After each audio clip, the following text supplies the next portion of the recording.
All right, how about we take a trip to Old Cornwall for a fantastic folktale? This one is called Fairies and Goblins of the Gump. So our story kicks off on this really peculiar little hill, a place the locals called the Gump. And right up on the very top, there was a perfect circle of mushrooms and colorful flowers, a magical fairy ring. Now, the deal was if you came by moonlight just to watch the fairies dance and you were careful not to make a scene, you'd often find these little treasures waiting for you the next morning. Small but valuable tokens of their thanks. But of course, not everyone was just interested in watching the show. In a village not too far away, there lived an old man named Kraft. And when he heard these stories, he wasn't thinking about kindness or dancing. Nope, his mind went straight to the gold. So he sneaks up to the Gump and hears this beautiful, enchanting music that, well, it makes him want to dance with joy. But Kraft, he fights it. He actually growls to himself, I can dance anytime. I need the gold. With gold as his only mission, he literally plugs his ears, gets down on his stomach, and starts crawling toward the ring. He's got one goal and one goal only. Get close enough to rob these magical creatures of everything they have. But as he gets closer, this hollow crashing sound echoes from inside the hill itself, and suddenly, a door just appears and swings open right in the side of the Gump. Kraft just freezes, staring, trying to figure out what he's seeing. And then this spectacular explosion of light just pours out of the doorway.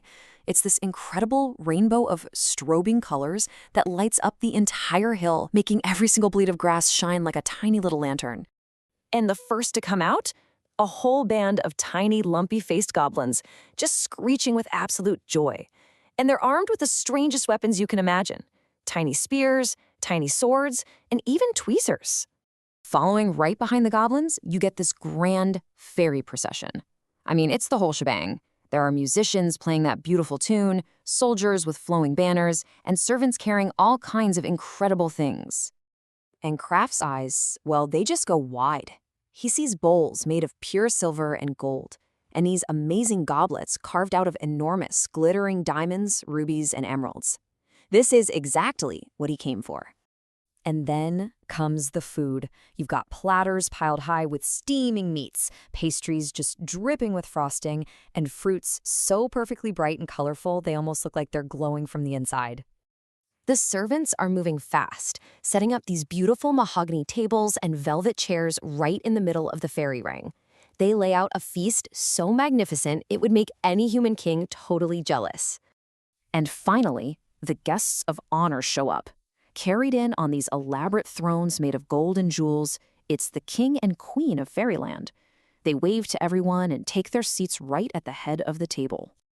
Hiding in the grass, Kraft sees his chance. He figures he'll just sneak up, slam his big farming hat over the king and queen, and hold them hostage until they give him all the treasure. It's a simple and, well, very greedy plan.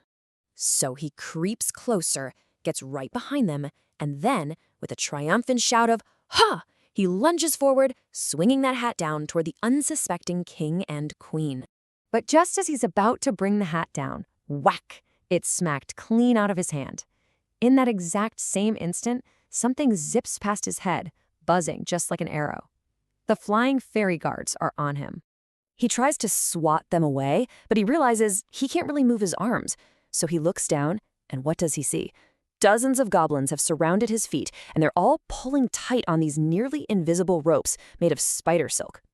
With this big roar of frustration, Kraft just thrashes around and manages to snap the silk ropes. For a split second, he's free. He could run, but that treasure is just too tempting. He turns and lunges straight for the queen herself.